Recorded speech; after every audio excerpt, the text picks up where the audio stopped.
Hey, hola y bienvenidos a Los Entes Bajo la Cama. Yo soy G y hoy, como vieron en el título, vamos a estar abordando el caso del niño Fidencio.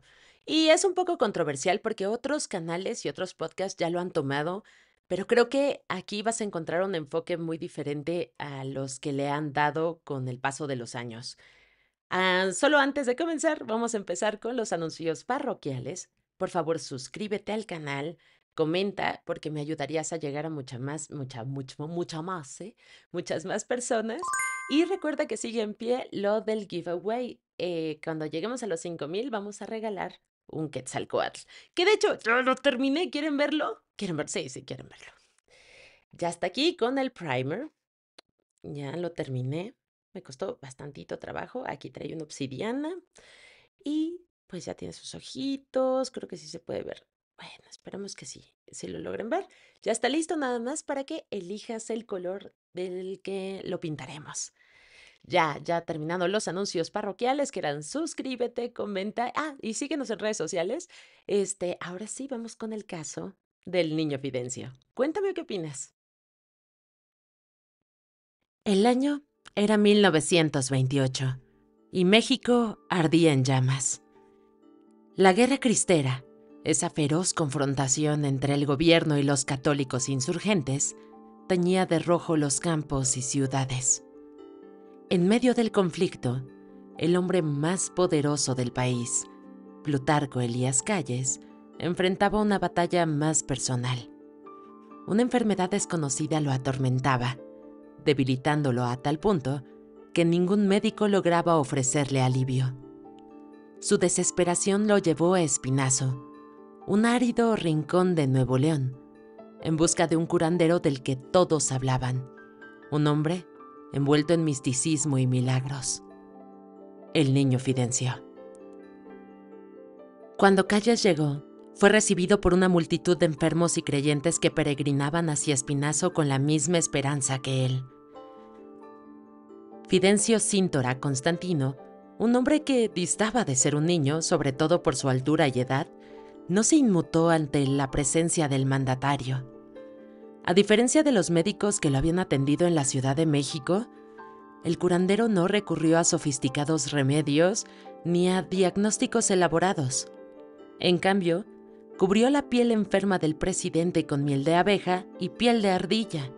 Lo dejó esperando durante horas mientras continuaba atendiendo a otros enfermos. Al final, Calles sanó. El hombre que le había declarado la guerra a la iglesia encontró alivio en un sanador que muchos consideraban un santo. Pero hablemos de sus orígenes. Fidencio Cíntora Constantino nació el 17 de octubre de 1898 en el Rancho de las Cuevas, en Iramuco, Guanajuato. Sus padres fueron Socorro Constantino, un jornalero humilde, y María Tránsito Cíntora. Nació en una época complicada, y todo empeoró cuando a los 10 años quedó huérfano de ambos. Si bien sus labores taumatúrgicas fueron conocidas después de mucho tiempo, hay relatos donde mencionan que empezó a curar desde muy temprana edad, siendo posiblemente su hermano menor el primer paciente. Pero nunca se limitó solo a humanos, ya que le tenía gran cariño a los animales, a los cuales también sanó en diversas ocasiones. Desde muy joven, Fidencio supo que se dedicaría a curar enfermos y que tendría como destino esa vocación, ya que en un trance profundo, cuando tuvo 6 años, sintió el llamado divino que le marcaría ese destino. Eventualmente, la Revolución Mexicana lo empujó a una vida de desplazamiento y trabajo duro. Llegó a la hacienda de Espinazo, donde se convirtió en jornalero contratado por Enrique López, realizando labores agrícolas. No pasó mucho tiempo para que sus habilidades de sanador se hicieran presentes. La primera de sus labores conocidas en esta hacienda fue ayudar a una trabajadora a dar a luz, además de a un caporal que había sufrido una herida en la pierna tras una caída a caballo. Pero su verdadero salto a la fama ocurrió cuando el dueño de la hacienda, Teodoro von Wernich, cayó enfermo de úlceras varicosas tan severas que los médicos de la Ciudad de México y Texas lo consideraban un caso perdido. La amputación de la pierna le mencionaban que era su única salvación. Debo hacer un paréntesis y mencionar que, de hecho, se ha mencionado que Teodoro era un espiritista tal como Francisco I. Madero. Al comentarle a uno de los trabajadores de la condición que lo aquejaba, Teodoro se llevó la sorpresa al escuchar que ¿para qué vas a la ciudad si en tu hacienda tienes un sanador? Y así conoció a Fidencio. Con incredulidad, accedió a ser tratado por él, quien le untó un brebaje hecho de jitomates y logró sanarlo por completo. Aquí, investigando un poco, me topé con un sitio llamado Innovavein, en donde mencionan en un artículo que de hecho este tipo de remedio se ha utilizado incluso en Europa. Si bien no existen pruebas de que el método funcione bajo un esquema científico, los jitomates contienen flavonoides, que ayudan a fortalecer las paredes de los vasos sanguíneos, así como propiedades ácidas que actúan como anticoagulantes. Pueden ayudar a prevenir el espesamiento de la sangre y reducir la presión sobre los vasos sanguíneos afectados. Pero continuemos. Von Bernich, impactado, difundió la noticia y publicó su historia en los periódicos de Monterrey. Así nació el mito del taumaturgo de Espinazo. A partir de 1927 a 1929, la fama de Fidencio creció exponencialmente. Cada día, miles de personas peregrinaban a Espinazo en busca de sanación. Los terrenos de la hacienda se convirtieron en un improvisado hospital, conocido como los Campos del Dolor, donde se albergaban enfermos de todo tipo. La ausencia de médicos en la región hacía que sus métodos, por más inusuales que fueran la única esperanza para muchos. Nuevo León, en esa época solo contaba con un sanatorio especializado llamado el Hospital González, y desde hacía meses atrás no contaba con camas disponibles para casos importantes como la viruela o la lepra, mucho menos para casos no infecciosos. Fue durante esa época donde apareció el presidente Calles, y así Fidencio se volvió el curandero presidencial. Incluso el presidente le mencionó, y cito, «Puedes seguir curando porque no cobras ni haces propaganda». A pesar de las duras condiciones en las que se encontraba Espinazo, en la capital y otros estados del país comenzaron a multiplicarse los trenes con destino a la remota estación del poblado. Miles de personas emprendían el viaje con la esperanza de ser sanadas por Fidencio. Su fama trascendió fronteras, al punto de que un grupo de norteamericanos intentó persuadirlo para demostrar sus dones en Estados Unidos, pero sus esfuerzos fueron en vano. Sus técnicas desafiaban toda lógica médica. Fidencio utilizaba lodo como método de sanación, lanzaba frutas y verduras a los enfermos para expulsar el mal. Realizaba cirugías sin anestesia con vidrios y cuchillos de cocina. Empleaba columpios y árboles de pirul en sus rituales sanatorios. Incluso se decía que encerraba a personas mudas con felinos salvajes para hacerlas gritar y recuperar el habla. Los testimonios de sanaciones milagrosas llenaban las páginas de los periódicos. Paralíticos que volvían a caminar, ciegos que recuperaban la vista y dolientes desahuciados que volvían a la vida. Y fueron esos métodos y su popularidad lo que también le trajo una persecución mediática y legal. El impacto del niño Fidencio no pasó desapercibido para el gobierno de Nuevo León y la comunidad médica.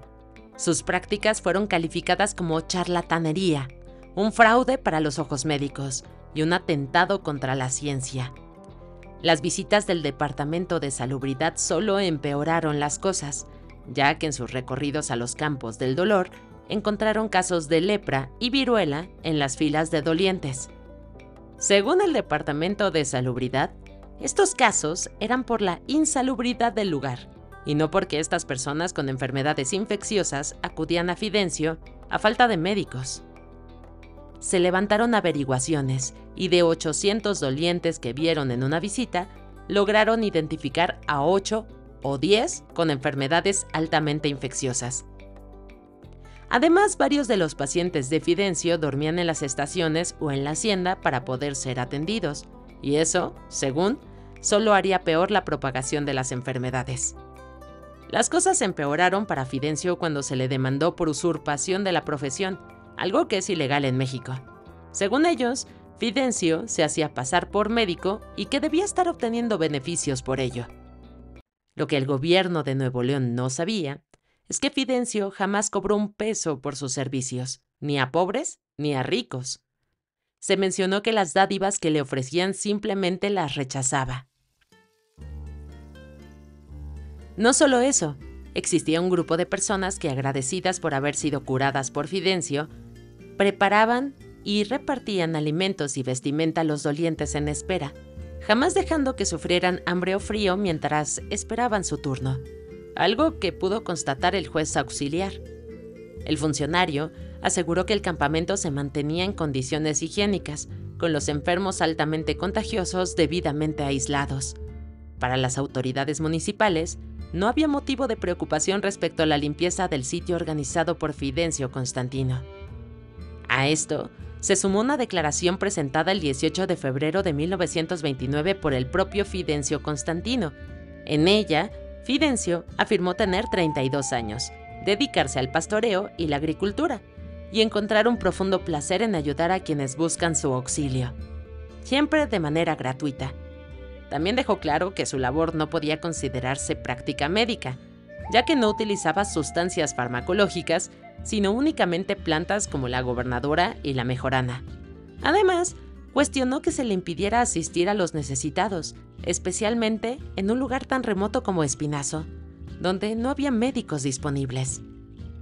Una de las declaraciones registradas de Fidencio fue la siguiente, y voy a citar: "Ninguna autoridad podrá obligarme a que abandone esos enfermos, en los que muchos de ellos correrían peligro su vida por falta de auxilio, porque cometerían y me harían cometer el crimen moral y legal tan sabiamente previsto y penado por el artículo 596 del Código Penal vigente en el Estado. Con mayor razón se atiende a que, ni el principal y único hospital civil del Estado existe una sola cama vacante donde pueda recibir curación, siquiera uno de los muchos enfermos pobres a mi cuidado, según con toda claridad lo pregona el periódico El Porvenir". Incluso se llegó a publicar una lista de personalidades de la época, en las que de hecho se encuentran doctores que acudieron a la ayuda de Fidencio. Aquí se los dejo en pantalla. Después de litigios, amparos y aclaraciones, se archivó el caso de Fidencio, pero lo cierto es que ni la medicina ni la política pudieron ignorarlo. Pero al parecer, ayudar a otros cobraría factura. El 9 de octubre de 1938, Fidencio falleció a los 40 años de edad. Quienes fueron cercanos a él mencionan que en los meses anteriores estaba muy cansado, había bajado de peso y sufría fatiga crónica. Diariamente atendía a cientos de enfermos, descuidando su propia salud. Dicen sus allegados que presintió su muerte.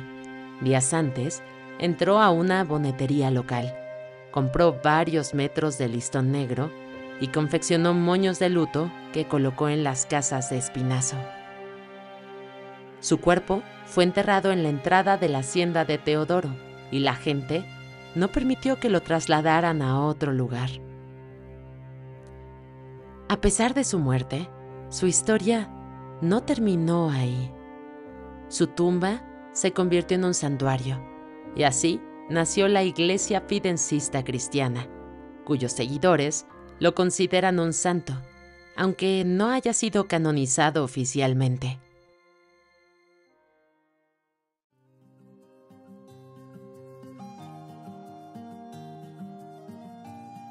Este sanador se ha convertido en un llamado topos, o una persona lugar, llegando incluso a convertir cualquier lugar tocado por Fidencio, e incluso el mismo pueblo, en un lugar sagrado, solo por el hecho de su conexión.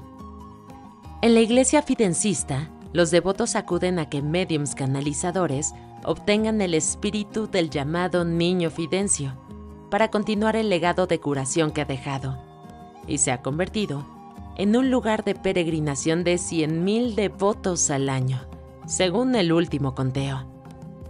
Su figura se alzó en un México convulsionado por la guerra y la pobreza, ofreciendo consuelo a quienes no tenían otra opción, aquellos que el sistema y el gobierno había abandonado sin esperanzas de obtener una cura por falta de médicos y camas. El caso del niño Fidencio es tan impresionante porque no solo se trata de una persona con habilidades de sanación que ayudó a centenares de personas. Se trata de una figura que depositó en un pueblo algo más poderoso: la esperanza.